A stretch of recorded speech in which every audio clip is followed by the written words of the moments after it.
Antarctica.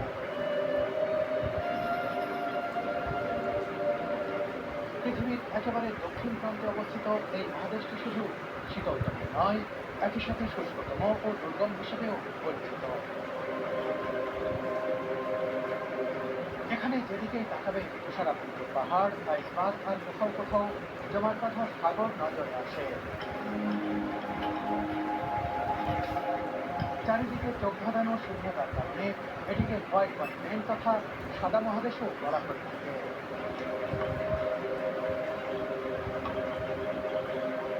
অ্যান্টার্কটিকায় গবেষণার জন্য বিজ্ঞানীরা অস্থায়ীভাবে বসবাস করলেও এখানে নেই কোনো জনবসতি। পৃথিবীর 7টি মহাদেশের মধ্যে এই একটিতে কোনো মানুষ থাকে না। এখানে রাজত্ব করে সিল পেঙ্গুইন আর তিমির দল। অ্যান্টার্কটিকার দ্বীপগুলোতে বসবাস করে বিভিন্ন প্রজাতির পেঙ্গুইন। এদের হাঁটাচলা আর কর্মকাণ্ড মুগ্ধতা ছড়ায়। এখানকার ভাসমান এক একটি আইসবার্গ যেন একটি শিল্পকর্ম। প্রকৃতি নিজেই যখন শিল্প করতে যায় তখন সেই শিল্প হয়ে ওঠে এমনই অতুলনীয়।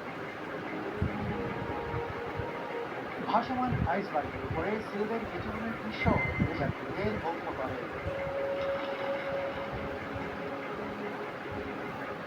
অ্যান্টার্কটিকার জলে রয়েছে অজস্র তিমি।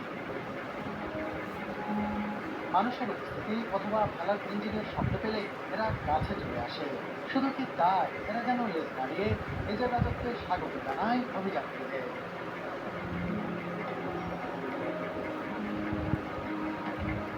একজন বাংলাদেশি কন্টেন্ট ক্রিয়েটর হিসেবে অ্যান্টার্কটিকার মাটিতে পা রাখতে পারা আমার জন্য সৌভাগ্যের বিষয়। আমার ভ্রমণ সঙ্গী নিলয় তো মহা খুশি। চারপাশের যে সৌন্দর্য তার আমাদের এই অভিযানটি শুরু হয় আর্জেন্টিনার উশুয়ায়া বন্দরে। আটলান্টিক মহাসাগরে এসে ফকল্যান্ড ও সাউথ জর্জিয়া দ্বীপপুঞ্জ হয়ে আমরা চলে আসি অ্যান্টার্কটিকায়।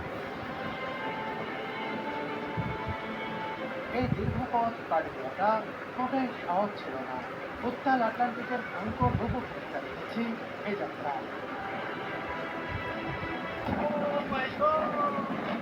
যাত্রাপথে ফকল্যান্ড দ্বীপপুঞ্জে প্রথম দেখা হয় পেঙ্গুইনের দলের সাথে। ঘুরে দেখার সৌভাগ্য হয় অ্যালবাট্রস কলোনি আর স্ট্যানলি শহর। কয়েকদিন পর আমরা পৌঁছাই আটলান্টিকের গহীনে সাউথ জর্জিয়া দ্বীপপুঞ্জে। আমার কাছে মনে হয়েছে দুনিয়ার সবচেয়ে সুন্দর জায়গা এটি। এখানেই রয়েছে নীল পেঙ্গুইনের সবচেয়ে বড় বড় কলোনি।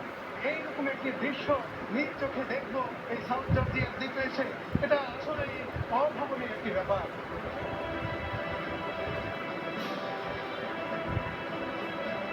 20 দিনের এই অ্যান্টার্কটিকা অভিযানে প্রতিটি মুহূর্ত ছিল রোমাঞ্চকর, স্মরণে রাখার মতো।